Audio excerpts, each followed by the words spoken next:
Hi mga kababayan, good afternoon po sa ating lahat, no. So, nandito na naman ang Bisayang Dako para mag-reaction video tayo, no. Kasi may napanood ako na isang reactor, no. Reactor kuno siya ni Krishna Mahusay, no. So, magre-reaction lang tayo about doon sa kanyang live, no, kasi napanood ko. Kayong mga kababayan, ano ba ang pagkaintindi nyo sa isang tinatawag na community? No? Ano ba ang pagkaintindi nyo sa tinatawag na community? Kasi alam nyo mga kababayan, no? Ako alam kong bubo akong tao. Kaya nga katulong ako kasi bubo nga. Di nakapag-aral. Pero kahit bubo ako, alam ko kung anong ibig sabihin ng community. Alam ko kung anong ibig sabihin ng isang community. No? Halimbawa sa akin, isa akong content creator. Marami ang nanonood sa akin. Masasabi ko na may mga solid na nanonood sa akin. Solid na nagmamahal sa akin. Kayo na mga viewers ko, masasabi ko na solid kayo na nagmamahal sa akin. Ibig sabihin nun, at iisa ang ating layunin ay ang tulungan ng ating Inday Krishna. Ang ibig sabihin nun ay isang community. Ang pagkakaintindi ko kasi sa isang community, walang batayang bilang kung ilang bilang ang isang community. No? As long as na may solid na nanonood sa iyo, solid na nagmamahal sa iyo. Ang alam ko kasi, matatawag ito na isang community. Pero meron kasi akong napanood na isang content creator na solid daw nagmamahal kay Krishna Mahusay. At nabanggit niya pa dito na kahit daw si Krishna Mahusay ay hindi daw po pwedeng tawaging isang community or community. Kasi ang bilang daw ng subscriber ni Krishna Mahusay ay wala pang milyon. Ganun ba yun?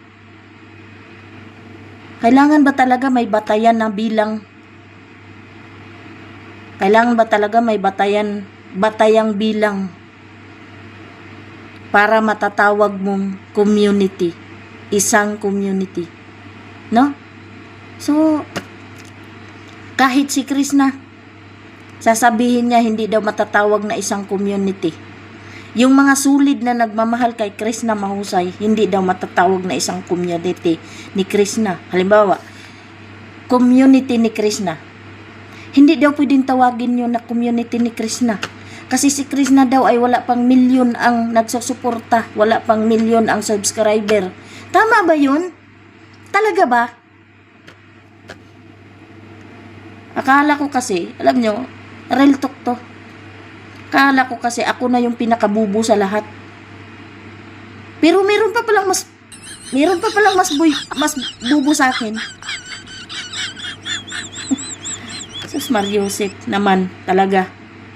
Naturingan ka pa namang supporters. Sasabihin mo lang na hindi matatawag na community yung mga solid na nagmamahal kay Krishna Mahusay. Aba naman. Talaga ba? Kala ko kasi ako lang yung pinakabubo sa lahat Meron pa palang mas bubo pa sa akin. Nakadismaya naman ang sinabi mo. Hindi mo pinag-isipan bago mo sabihin. Hindi pa ba mas tatawag yung community? Ha? Grabe naman. As long as na kahit ikaw sasabihin mo solid kang supporters ni Krishna.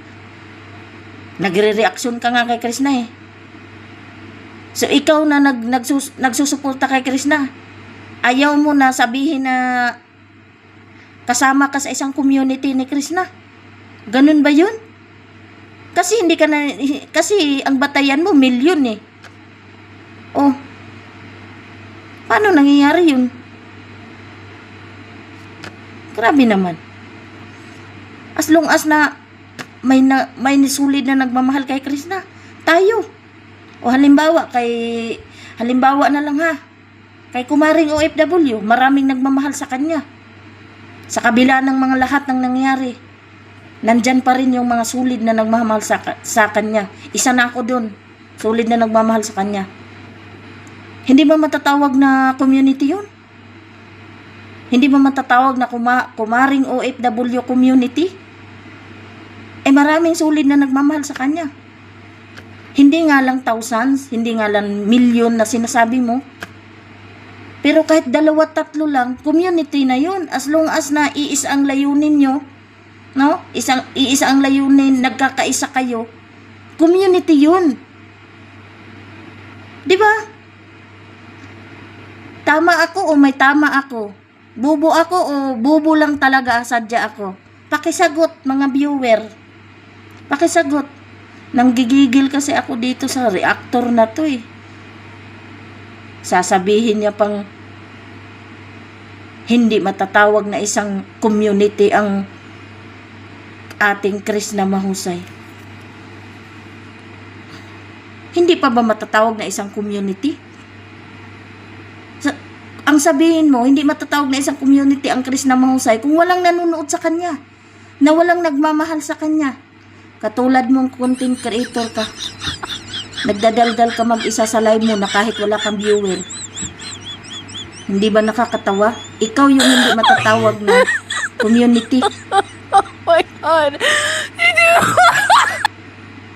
No? Kasi sure ako, nang dahil sa lumalabas dyan sa bibig mo, walang nagsusuporta sa'yo. Sa totoo lang. Real talk. Alam nyo kasi, bilang content creator, no? Mag-ingat tayo sa mga sinasabi natin, no? Lalo na kung hindi maganda sa pandinig ng iba. Ako personally, narinig ko na hindi mo matatawag na community ang isang Krishna mahusay. Hindi mo matatawag na isang community ang mga sulid na nagmamahal kay Krishna mahusay. Uminit yung ulo ko sa'yo. Parang yung dugo ko umakyat sa ulo ko. Nakakainit naman talaga ng ulo. Mag-ingat ka sa sinasabi mo. Huwag kang nagmamarunong, huwag kang nagmamagaling. No? Pag-isipan mo yung mga sinasabi mo. Kasi nakakainit ng ulo, sa totoo lang.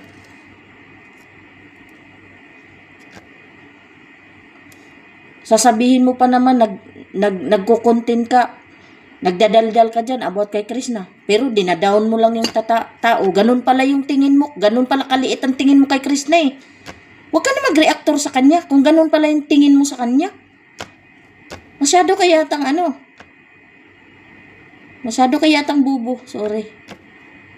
Nakailang sabi na ba ako ng bubo dito. Pero bubo mo talaga. Totoo lang. Akala ko nga ako yung pinakabubo eh. Meron pa palang mas bubo sa akin. Sorry for my word. Sorry sa English ko din. Di ko alam ang English kasi bubo nga ni.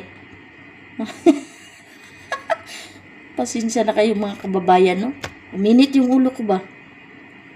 No? Nakaka-high blood yung mga ganitong akala mo sasabihin, solid na supporters, solid na ganito. Pero, yung sinusuportahan minamaliit pala. Ganun pala kaliit ang tingin mo kay Krishna. Ba't ka pa nagre-reaction sa kanya? Nakakainit ng ulo eh. Sa dami ba namang nagmamahal kay Krishna mahusay? Sa dami ba namang nag-i-sponsor dyan? Hindi mo masasabing community? As long as naiisa nga ang ating sinusuportahan, iisa ang ating layunin, ang tulungan si Krishna mahusay, isa yung community. Community niya tayo. Krishna mahusay. So, paano mo nasasabi na hindi tayo matatawag na community ni Krishna? Kahit ikaw, na sinasabi mo na solid ka. No? Isip-isip pag may time. Nakakatawa. Na nakakainis. Yung mga sinasabi mo. Nakakainit ng ulo. May satanga ka. Hay. No? So, guys, itong babaeng to, kung alam nyo, wag nyo lang banggitin kasi hindi ako nagbabanggit ng pangalan dito. Hindi ako takot. Ayaw ko lang ng gulo. Pero nainis lang talaga ako sa kanya. Nainis lang talaga ako sa mga sinasabi niya. Lalo na pag naririnig ko na about kay Krishna, galit talaga ako. Sa totoo lang, galit ako. No? Lalo na pag nababanggit ang pangalan ng Krishna, galit ako. Sorry talaga, mga kababayan, no? Baka naman sabihin nyo dyan, palaaway ako. Sabihin nyo, ganyan-ganyan. Ang sinasabi ko dito ay tama lang. Nasa tama ako. Kasi, yun nga, na pagdating kay Krishna, wala akong pinapalagpas na salita na hindi maganda. No? Well, kung mag-react siya dito sa reaction video ko to, baka next time i-mention ko na siya, kung sino siya. Kung sino siya. No? Uminit talaga ang ulo ko. Sorry guys, uminit ang ulo ko kasi pagdating kay Krishna talaga napaka-apektado kong tao. Nasasaktan ako pagka may naririnig ako kahit napakaliit na bagay, nasasaktan ako. No? So, guys, pakiusap ulit, no? Sa mga solid na nagmamahal dyan kay Krishna mahusay, no? Huwag tayong magsawa na suportahan siya. No? Panoorin natin yung kanyang mga video. I-share natin, mag-like tayo. No? Mag-marathon tayo, guys. No? Para mananatili ang ating Inday Krishna. Mananatili sa kung saan siya ngayon. At sana ay sa darating pa na araw, sa panahon na siya ay magtagumpay sa kanyang mga pangarap sa buhay. No? So ayun lang guys, no. Salamat sa inyong salamat sa inyong panonood, no. At syempre nagpapasalamat din po ako sa inyong solid na suporta din sa akin, no. Hindi lang po kay Krishna mahusay, para pati na rin sa akin. Salamat sa inyo mga kababayan.